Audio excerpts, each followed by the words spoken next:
Hey everyone, so it's March now, which means that February's just ended, and so I have just finished reading my book for February, which is Iain M. Banks's The Player of Games. Iain M. Banks is another one of my favourite authors. Before reading this, I'd read Consider Phlebas and Use of Weapons. I got those as part of a free book box set, which I'll show you now. Unfortunately, this has kind of fallen apart quite badly. But both of these are books that I would highly recommend. I really enjoyed reading them.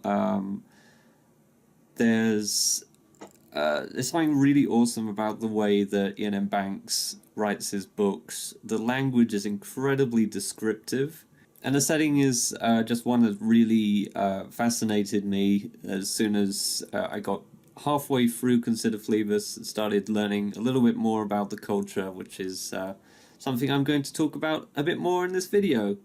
So I'm going to try something a little bit different, and I hope you enjoyed my review. The Player of Games, along with Consider Phlebas and Use of Weapons, are all part of Banks's Culture series, the setting for which is an anarchistic, post-scarcity and truly egalitarian society, where humans and aliens live peacefully with machine intelligences. In essence, it's something of a utopia, much like Star Trek's Federation, but taken much, much further. The main character is a human named Jerno Morat Gurgay. I apologize for more than likely butchering the name, and the character is an expert game player. He's experienced games from all over the culture and has mastered them all, earning a reputation as one of, if not the best player in all of the culture. One night, Gurgay is convinced by a drone named Mawhrin-Skell to cheat at a game, not just to win it, as that was inevitable, but to win it in a spectacular fashion that had yet to be achieved by any other player. The plan fails, and Mawhrin-Skell attempts to blackmail him. The drone was originally intended to work for Special Circumstances, which is a secretive branch of the culture that deals with other civilizations. It had been kicked out, apparently due to lacking the right personality, and is desperate to be given a second chance. The only way that will happen is if Gurgay accepts an assignment with SC and puts in a good word for the drone at the same time. Reluctantly, Gurgay agrees and is sent off on a mission. Now, given that Gurgay is the so-called player of games, the mission naturally involves a game, which comes in the form of Huzzah, a game so vast and intricate that it can only be played upon multiple boards and has become the basis for an entire galactic empire, the Empire of Huzzah. As part of his mission, Gurgay is to be entered into a tournament where he will play against the highest ranking members of the Huzzardian race and represent the culture throughout. And that's really where things kick off, with Gurgay impossibly far from home and at the mercy of an extremely malevolent and xenophobic empire, with only his wits and skill as a game player, along with the companionship of a library drone named Flere-Imsaho. And again, I have no idea if I'm pronouncing these right. I am so sorry. And yes, at this point I might be saying these names just to say them, but they are so much fun to say. I really liked this novel. It was much harder to get into than Use of Weapons, which I read just before it, and probably a lot easier than Consider Phlebas. But the premise was really different to anything I'd read before, and brought across in Banks's usual descriptive style made the whole thing come alive. I'm a wargamer, which means I sometimes move metal or plastic models across the table, rolling dice, using cards, and putting down tokens whenever needed. I found that foreknowledge helped a lot when trying to work out what was going on in the book, even if the game itself remains rather suitably vague in the specifics. I didn't find the main character very easy to warm to, but I could certainly relate to how his immersion in the game made him see the rules reflected in the world around him, which I thought was a really awesome addition. The games I play are nowhere near as complex as Huzzah, but what I couldn't feel for the character so much as a person, I could suddenly feel as a fellow gamer. As I said before, the game itself is kept very vague, and possibly intentionally so as not to write the story into a whole.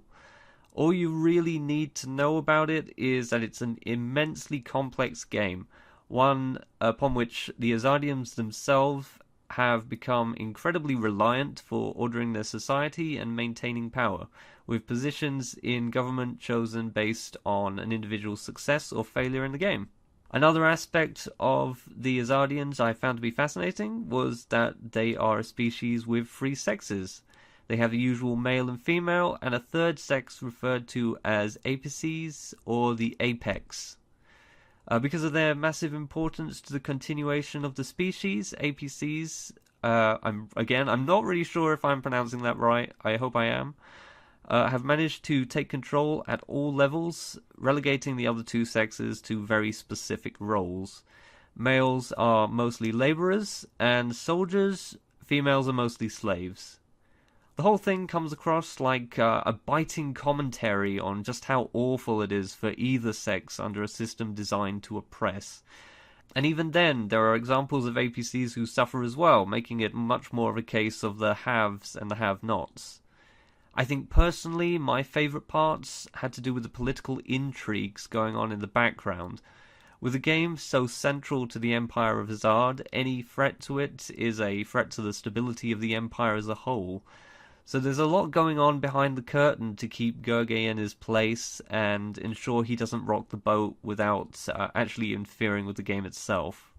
It really is a very different story to consider Phlebas and use of weapons, though there are a few elements that the three novels share, the most obvious one being special circumstances coming up in all three of them. The biggest difference is probably that Gurgay is a very different type of protagonist to Huzzah and Zakawe, both of whom are men of action, very much in charge of themselves, whereas Gurgay is essentially being dragged along for the ride for most of the novel, which is actually quite a fun change of pace, I thought. Overall, I really enjoyed the book. I think it's impressively written and manages to make what might otherwise have been a very strange story, especially as it boils down to a guy basically going off into the deepest recesses of the galaxy to play a game against a space empire for reasons. But it was a really fun novel to read, and there's a lot more to it than that. I don't do it justice. I found the whole thing genuinely engaging. The imagery is truly beautiful in places, and the ideas it offers are intensely thought-provoking. It is a terrible shame to me that I took so long to find these books, because now, with Iain M. Banks having tragically passed away, I have so many questions I would have asked him that will now probably never be answered.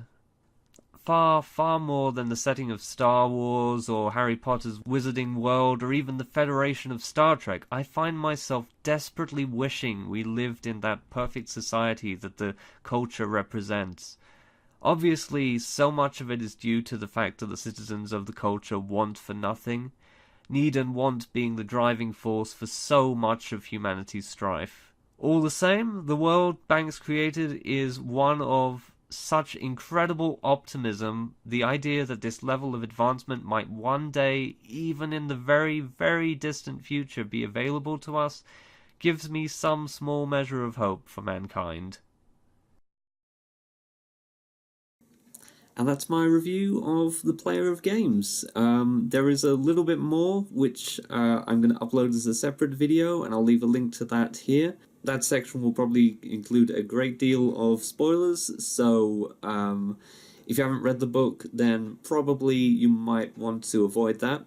But if you're interested, I will put the link in the description, and yeah, thank you very much for watching this video. I hope you enjoyed it. If you did enjoy it, then please like the video and subscribe to my channel. I'll be doing more like this in the future. Next month, I'm going to be reading a bunch of graphic novels, starting with Miss Marvel Volume 2, and also House of M Ultimate Edition, which I've been looking forward to reading for quite some time. So I hope that you will continue to watch my videos and you will enjoy those ones as well. So farewell, and thank you very much. Bye.